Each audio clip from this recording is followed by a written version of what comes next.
Cuán firme cimiento se ha dado a la fe. Le presentamos A través de la Biblia, un análisis de la Biblia libro por libro que nos ayudará a crecer espiritualmente. Estos estudios fueron diseñados por el Dr. J. Vernon McGee, destacado maestro y expositor de la Biblia. Acompáñenos en este fascinante recorrido a través de la Biblia. La palabra de Dios. Comenzamos hoy, amigo oyente, a considerar en detalle el primer libro de la Biblia, o sea, el libro de Génesis. Como dijimos en nuestro estudio anterior, hemos dividido este libro en dos secciones mayores. La primera sección comprende los capítulos 1 al 11, y la segunda sección comprende los capítulos 12 al 50. En los primeros dos capítulos de la primera sección tenemos la historia de la creación. En primer lugar, como ya hemos visto, está la creación del universo, la catástrofe de la tierra y la restauración de la tierra.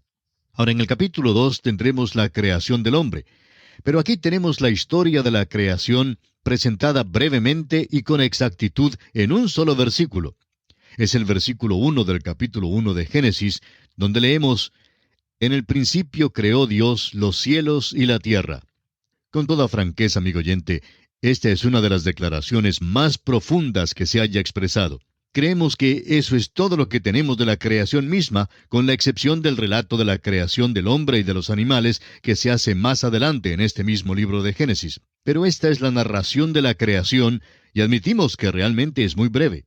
Pablo Bellamy, quien fuera editor de un diario en Cleveland, en el estado de Ohio, Estados Unidos, hacía una ronda una noche por los escritorios de los reporteros y notó que uno de ellos escribía un relato largo de un hecho que, a su parecer, tenía muy poca importancia. Le dijo al reportero: «Abrévielo. Después de todo, el relato de la creación se narró en Génesis 1 en 282 palabras». El reportero contestó entonces: «Así es, pero yo siempre opiné que bien se pudo haber evitado muchos argumentos más adelante en cuanto a la creación si alguien hubiera escrito unas 200 palabras más». Amigo oyente, es interesante notar que Dios verdaderamente nos ha dado una edición abreviada de la creación. Surge entonces la pregunta: ¿qué tenía Él en mente cuando nos dio esta sección en particular? ¿Cuál era el propósito del autor aquí? ¿Fue su propósito enseñar geología? Bueno, permítanos decir que hay mucha controversia y desacuerdo en cuanto a esto, como vamos a ver hoy en nuestro estudio. Hace algún tiempo, la Junta de Educación del Estado de California en los Estados Unidos votó por incluir la teoría bíblica, como la llaman, en los libros de ciencia. Ahora, francamente, no estamos seguros de que esto nos satisfaga.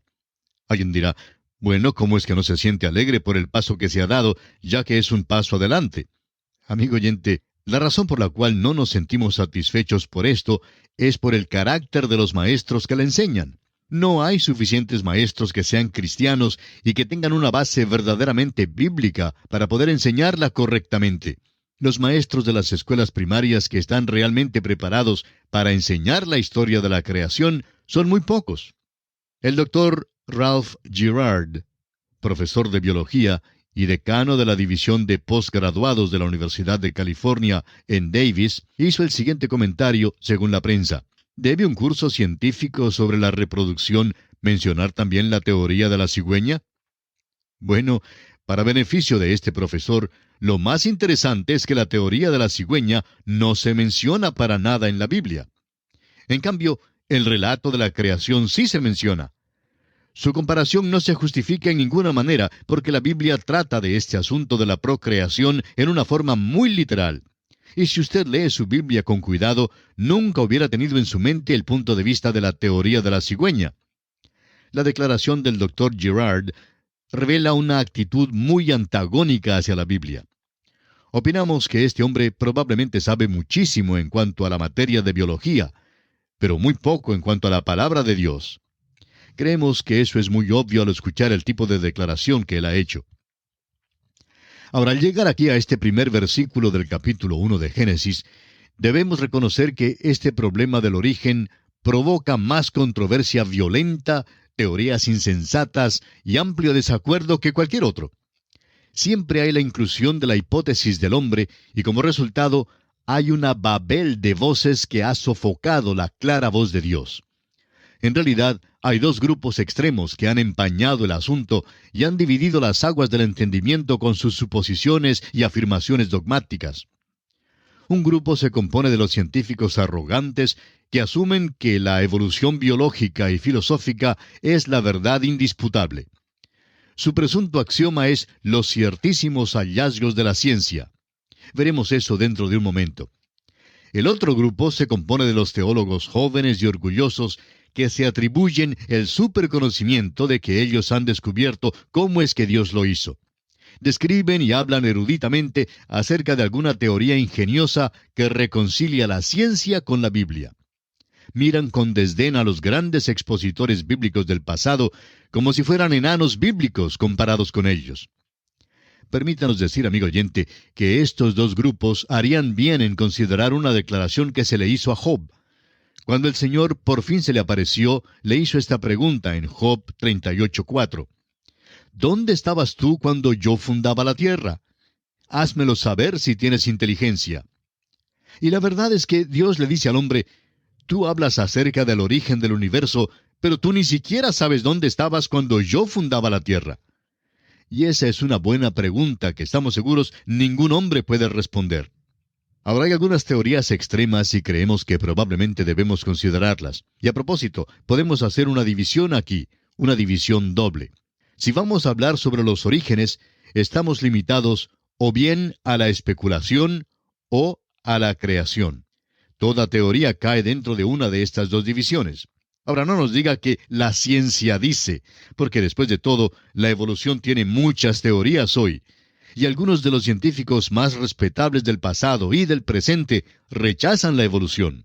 De modo que usted no puede presentarla como una declaración científica, como cuando se afirma que 2 más 2 son 4. Luego hay el relato de la creación en Génesis capítulo 1, y eso a propósito hay que aceptarlo por la fe. Es muy interesante que Dios lo hiciera así. Es la única manera en que puede ser aceptado. El escritor a los Hebreos lo expresó de esta manera allá en el capítulo 11 de su carta. Es pues la fe la certeza de lo que se espera, la convicción de lo que no se ve, porque por ella alcanzaron buen testimonio los antiguos.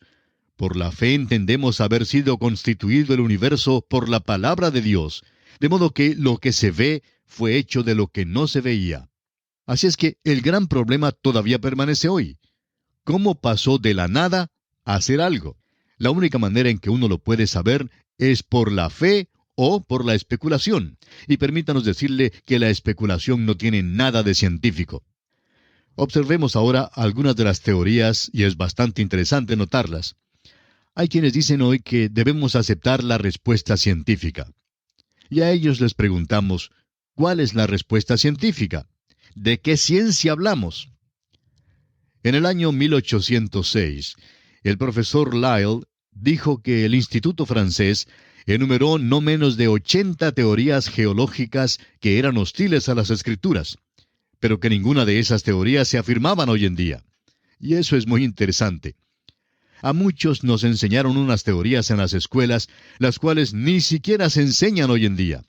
Por ejemplo, hubo un tiempo cuando se afirmaba que el sistema tolemaico era el correcto. Y amigo oyente, esa teoría contradecía el libro de Génesis. Pero no creemos que haya un científico respetable en nuestro tiempo que mantenga ese punto de vista tolemaico. Luego hubo el sistema científico newtoniano. Por años los científicos del mundo sostenían ese punto de vista y decían que contradecía la Biblia, y así era. Pero ¿sabe usted que hoy han descartado ese sistema newtoniano? Comenzaron luego a enseñar la hipótesis nebular. Enseñaban que la materia es indestructible. Eso fue antes del advenimiento de la bomba atómica, por supuesto.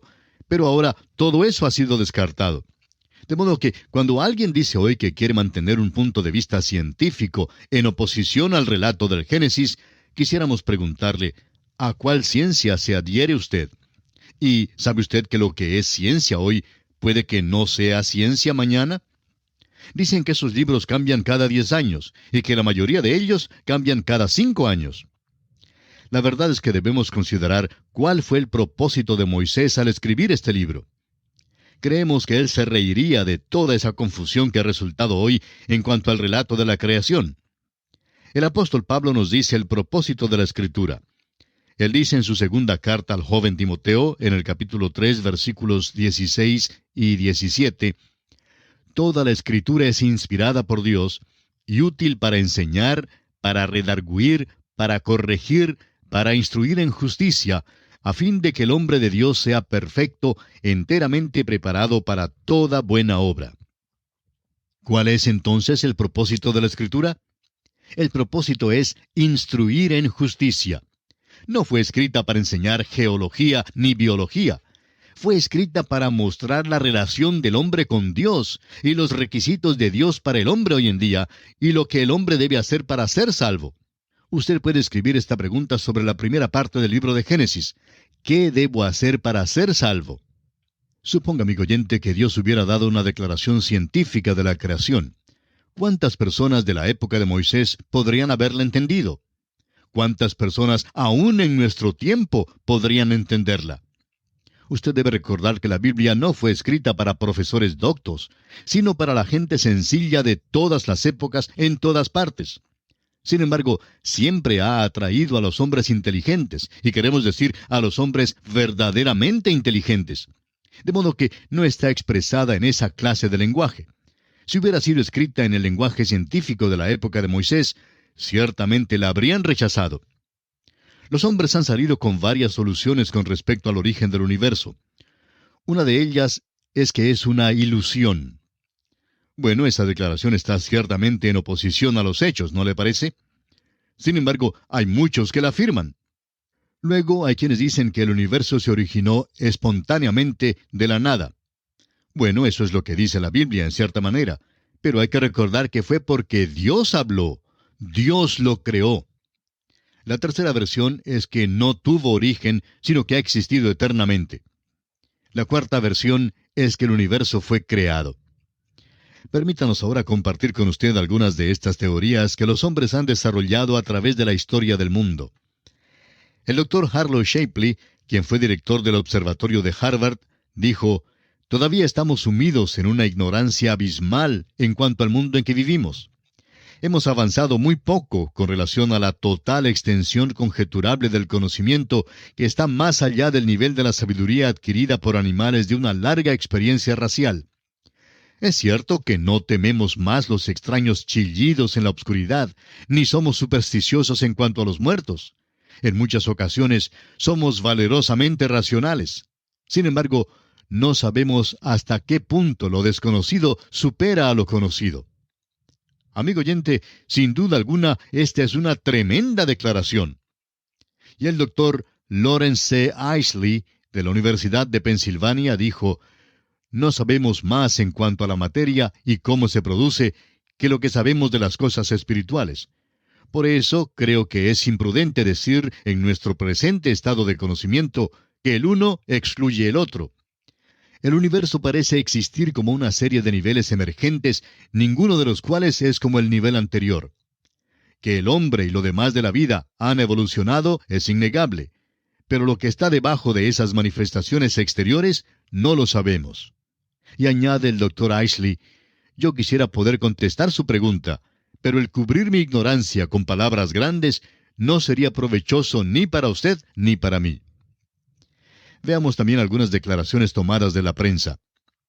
Allá por el año 1961, un diario publicó un artículo en el cual decía que el hombre estaba a punto de descubrir el misterio del origen del mundo. Sin embargo, no han escrito nada nuevo sobre el asunto desde aquel entonces. El biólogo Edwin Conklin, hablando sobre la evolución, declaró: «La probabilidad de que la vida se originara por accidente se compara con la probabilidad de que el diccionario completo se originara por una explosión en una imprenta». Eso es algo que no suena tan científico, procediendo de un científico destacado. En realidad, hay 3 teorías acerca del universo que ha propuesto la astronomía. Y es muy interesante observar esas teorías. Una se conoce como la teoría del estado continuo. Otra es la teoría de la detonación grande. Y la otra es la teoría de la oscilación. La teoría de la detonación grande sostiene que hubo una gran explosión hace millones de años. Creemos que hace 10 billones de años que ocurrió una, y opinan que habrá otra después de pasar otros 10 billones de años. No creemos que debemos preocuparnos mucho por ella, pero es interesante que se ofrece esta explicación en nuestros días. Y uno descubre que Gran Bretaña es el lugar donde se produjo esta teoría. Y francamente, no hemos oído mucho acerca de las piedras que trajeron de la Luna. ¿Ha notado usted que muchos de los científicos ni se entusiasman por esas piedras? Es porque ellas parecen refutar la teoría de estos hombres. Hace ya muchos años, el doctor Louis Leakey, quien era hijo de misioneros, salió con una teoría que él halló por allá en África. Se trata de una calavera que él llama el hombre cascanueces. Suponemos que tenía las muelas bastante buenas. Se supone que vivió allá hace unos 600,000 años, según el doctor Leakey. Bueno, ya hemos tenido teorías así como estas antes, pero muchos de los grandes científicos de hoy no son engañados con ellas. Ahora, el doctor Lawrence S. Dillon, profesor asociado de biología de la Universidad de Texas, dice: el hombre no es animal, sino una planta que evolucionó de una alga marina. Todo animal en realidad es un tipo de planta altamente modificada que se ha derivado hace 1 billón de años o algo así de una ascendencia común con una alga marina. Ahora es posible que usted y yo hemos estado buscando a nuestros abuelos en el lugar equivocado. Algunas personas los han estado buscando en un árbol. Debiéramos estar por allí arrancando las algas marinas porque ellas son nuestros abuelos. Amigo oyente, esto se vuelve verdaderamente ridículo cuando uno lo pone al lado de algunas otras cosas. Los dogmas de la ciencia pueden llegar a ser hasta una tontería absoluta. Según el doctor J. V. N. Talmage, cuando en las excavaciones arqueológicas se encontraba objetos prehistóricos culturales, se acostumbraba a arreglarlos de tal manera que aquellos objetos más rústicos siempre fueran datados o fechados más antiguos que aquellos de un tiempo más reciente, sin dar importancia al lugar donde fueran hallados. Sin embargo, ha sido desconcertante el hecho de que a veces han encontrado una civilización avanzada debajo de lo que parecía ser una civilización prehistórica. Hay tantas otras teorías así que se ofrecen hoy en día en cuanto al principio de la Tierra. El doctor Klaus Mantel, de Alemania, dijo: no veo razón para que la raza humana se vea más relacionada con monos que con canarios o canguros. Tal vez esa es la dirección que debamos seguir en busca de nuestros antepasados. Ahora, como usted sabe, amigo oyente, ni siquiera los evolucionistas se ponen de acuerdo. La teoría evolucionista se divide en muchos aspectos y puntos de vista. Nunca ha sido probada como la verdad. Es una lástima que cuando uno llega al nivel de los falsos científicos, y estamos pensando en los maestros que hoy enseñan ciencia en las escuelas, que no pueden presentar un criterio justo porque les fue ofrecido solo un punto de vista en la universidad.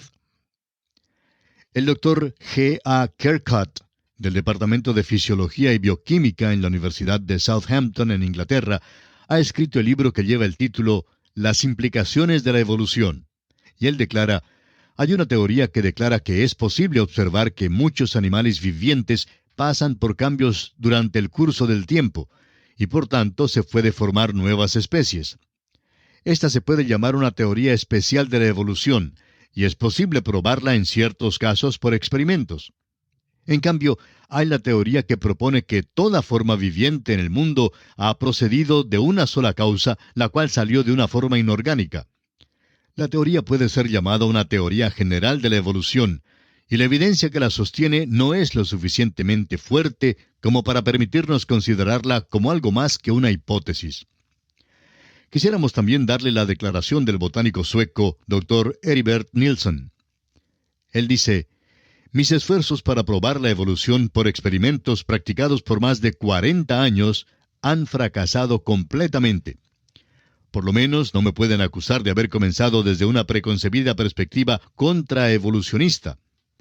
Se puede mantener firmemente que ni aún es posible formar una caricatura de un hecho paleobiológico. La materia fósil está tan completa ahora que ha sido posible construir nuevas clases, y la falta de series transitorias no se puede explicar como debido a la escasez de materia. Las faltas son verdaderas y nunca se llenarán. La idea de una evolución se apoya en pura creencia. Esta declaración nos está llevando a la esfera de la religión. Y amigo oyente, si usted es evolucionista, tendrá que aceptar la evolución por la fe. La evolución es simplemente especulación, y siempre lo ha sido.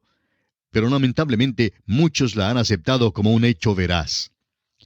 Ahora hay un grupo de teólogos, casi todos jóvenes, que no quieren que los llamen oscurantistas intelectuales, de modo que han adoptado lo que se conoce como la evolución teísta. El doctor Kirtley Mather, en La ciencia reflexiona sobre la religión, declara: cuando un teólogo acepta la evolución como el proceso utilizado por el Creador, debe estar dispuesto a ir hasta lo último. No solo es un proceso metódico, sino un proceso que continúa. La edad de oro para el hombre, por si acaso hay una, queda para el futuro y no tuvo lugar en el pasado. Además, el proceso creador de la evolución de las primeras células vivientes, procedentes de materias no vivientes que previamente existían, puede representar un brinco primitivo, más bien que un infinitesimal paso por la senda del progreso, pero es un desarrollo enteramente natural. Permítanos decirle, amigo oyente, que no es posible. Es un dogma irrazonable. Es una posición ilógica decir que uno es evolucionista teísta. Hay quienes tratan de ir en dos direcciones. Les gustaría progresar con los que no creen y a la vez llevar una Biblia Scofield en la mano. Tememos que sea difícil hacer las dos cosas a la vez. Es como aquella antigua carrera griega donde se pone un pie en un caballo y el otro pie en otro caballo, y luego comienza la carrera. Bueno, es magnífico cuando los dos caballos corren en la misma dirección. Pero cuando uno de los caballos decide correr en una dirección y el otro caballo en otra dirección, pues se encuentra uno en aprietos. Hay que determinar con cuál se queda, y esa es precisamente la condición del evolucionista teísta. Ordinariamente se equivoca de camino. Por lo general, se equivoca de caballo también. Hoy se encuentran tantos seres inteligentes que parecen estar mal informados. Hace años la revista Liberty publicó un artículo en el cual decía, entre otras cosas, según la historia bíblica, ¿cuál es la fecha de la creación del mundo? ¿Y sabe usted, amigo oyente, lo que dieron como respuesta? 4004 años antes de Cristo. Absolutamente ridículo. ¿Quién estaba allí sino solo Dios? Dios creó el universo. Bueno, amigo oyente, nuestro tiempo se ha ido ya y tenemos que detenernos por hoy en este lugar. En nuestro próximo programa continuaremos dando lectura a algunas de las declaraciones que los hombres han expresado, tratando de explicar a su manera el principio del universo, negándose a aceptar lo que Dios ha declarado como el principio de nuestra tierra. Será pues, hasta nuestro próximo programa. Es nuestra oración que Dios le bendiga abundantemente. Y así terminamos por hoy. Escríbanos y cuéntenos qué le pareció y cómo le ayudó el estudio de hoy. Si desea recibir las notas y bosquejos de lo que estamos estudiando, suscríbase gratis en nuestra página en Internet. Esta es la dirección: a través de la Biblia.org/notas. A través de la Biblia.org/notas. Repito, a través de la Biblia.org/notas. Si desea escuchar nuevamente el programa o si se perdió alguno de ellos, vaya a través de la Biblia.org/recursos. Repito, a través de la Biblia.org/recursos. A través de la Biblia.